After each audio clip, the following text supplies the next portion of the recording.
So hello, my name is Esther Gallmeier, and this summer I studied to see if narrowband optoelectronic oscillators can synchronize in a star network.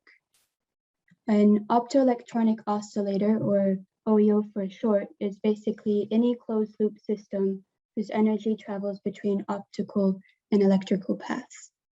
And in our case of the narrowband OEO, the optical signal in red is a laser beam that travels through a delay line and then gets converted to an electrical signal, a microwave in our case, by the photodiode, then gets amplified, then filtered, and then comes back to the modulator to close the loop.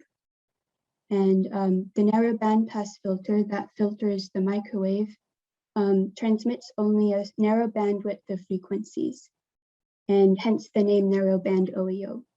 And due to the nature of this filter, the microwave signal in blue carries a slowly varying complex envelope. And this complex envelope is a very good approximation to the microwave signal itself.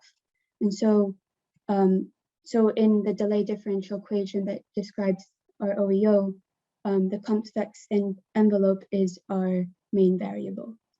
And since it's a complex number, it has an amplitude and a phase. U is the bandwidth, big T denotes the time delay, and gamma is the gain. And the gain is how much energy you put into the oscillator. So if you put too little energy into the OEO, then it won't be able to sustain oscillations. And here on the right, in the polar plot, the gray dot signifies an oscillator with a gamma less than 1, and it's not oscillating since it has a 0 amplitude and a 0 phase. Now, if I add two oscillators that have gamma greater than 1, then they're oscillating. And you might notice that they're moving at different speeds, and this is because they're detuned to different frequencies. So I derived a model this summer to investigate the dynamics of OEOs in a star network. And a star network has n star OEOs and one hub OEO. And the n star OEOs have gains that are above the oscillation threshold, and then the hub OEO has a gain that's below the oscillation threshold. And here are the equations that describe the dynamics of the individual OEOs. All the star oscillators are detuned to different frequencies, and this is denoted by the epsilons. And so this is an uncoupled network, so there's no communication between the stars and the hub.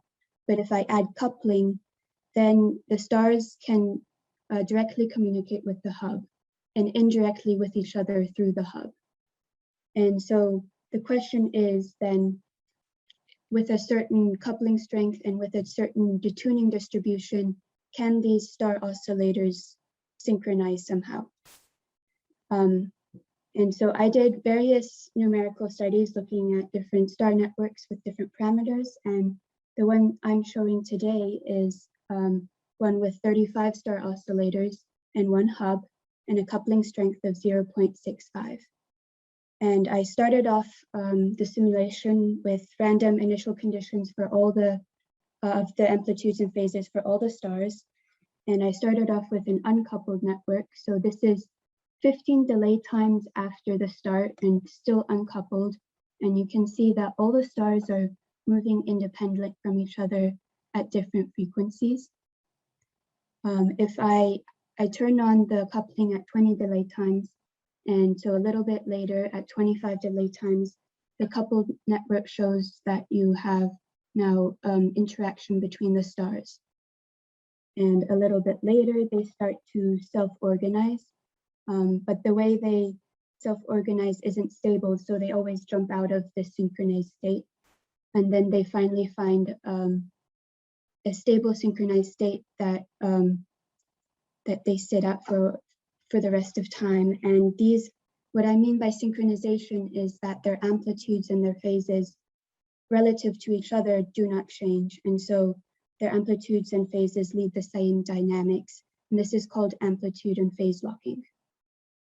And you might notice that the way they organize themselves is corresponding to the color bar. And the way the color bar is organized is that the red ones are the oscillators with the lower frequencies. The blue ones are the oscillators with the higher frequencies. But why they organize themselves this way and why this one's stable and others are not, this is an open research problem and part of our future work. So full crowd synchrony can be achieved in a star network, and there is a promising application for synchronization of REUs in mobile and wireless networks. Thank you.